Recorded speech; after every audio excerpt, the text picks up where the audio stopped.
Ino uri kalau lu matucuan DPR ya, hayu thai. Bukan hayunya, kamu kadang hayu lagi terus kalau ada mak tenang lah mencuri ngecik ada bah we. Udah hayu mati kalau habis nanti di pejuh, tapi terus kalau aman lah. Berarti mantap alhamdulillah ya. Masuk kamu no, lu ingin beri pengertian ke orang. Hana lagi kelihatan tapi onan aja. Jadi kan menung kan.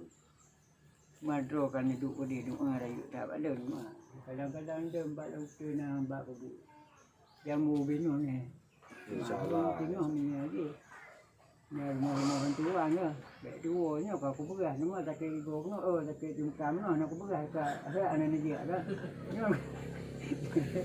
Yo kalau berah dia kalau berah dia datang ni. Jadi drone sakit dengku bau cok hana tru.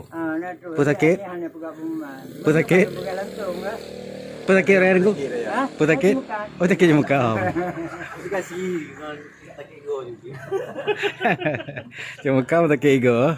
Nyoro khusus lu jamaah ngaraya. Lu jam memenuhi tempat yang urang musibah, urang maulid, urang. Lu kau raya man. Nya kedua kah hana musibah. Dok nama musibah. Nah. Lu gua balik ba. Bapak pada narba ada moron. Babi ni mana? Karau. Jebah aja ya. Tidak. Hanya rubah contoh di rumah. Aja nampak ya. Rubah di rumah. Bukan dia bukan. Bele. Hanya rubah di rumah ni baju. Kau 2 kilo. Mau 2 kilo. Berarti kesimpulan rubah bau. Rumah Pak Madi. Kalau merubah bau berarti Rumah Pak Madi. Kadang-kadang ke bantu. Kau dua apa? Banyak buat bina rumah bantu Mau titik. Oh nah. Dia kan atau bina rumah rubah. Tengok. Cuma lempar rupa.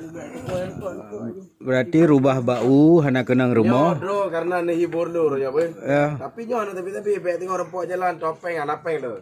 Alhamdulillah. Nyo karena buka okey tadi dia. Ilmu tidak pernah udah yo. Alhamdulillah mudah rezeki orang bijak dalam ya Allah. Amin ya rabbal alamin. Terima doa. Amin. Nyenang untuk yang terima doa. Dia kayaknya musibah rubah bau hana kenang rumah. Babi ni rumah. Kenang aki yang cemekam. Kan tu. Berarti rubah di rumah berarti kadang-kadang ni juga semangat memang jutia ke. Cuma lantaran bina rumah rubah yang bagi 2 juta mendah. Berarti lu kena utang yang rumah. Karena utang lu royong gara-gara bawa bina rumah banyak, anak kena rumah. Banyak kena rumah lu harus minta bantuan 5 juta. 5 juta. Mak karena anak bawa di rumah, bina rumah. Berarti kan 2 juta. Karena kena utang lu 2 juta banyak. Berarti menyadari orang tu ada juga apa ni orang. Macam nanti kedor-dor. Ngalun. Ya ibu dah ke. Ngalun hana porde awak dodon ke lu tecek lu tu tu cok. Urangnya tu cok je ni. Ben nah bapa. Kamu tak ada, hei, lu punya adik tak ada. Berarti lagi lu, mati lagi 2 bulu aku runci tu, lagi runci tu. Ya. Kan, sakit tu kami dia motor tiba dan tepi. Tak berada lagi. Ayah tu, mak tu, mak ayah. Nah, apa tu? Kadang-kadang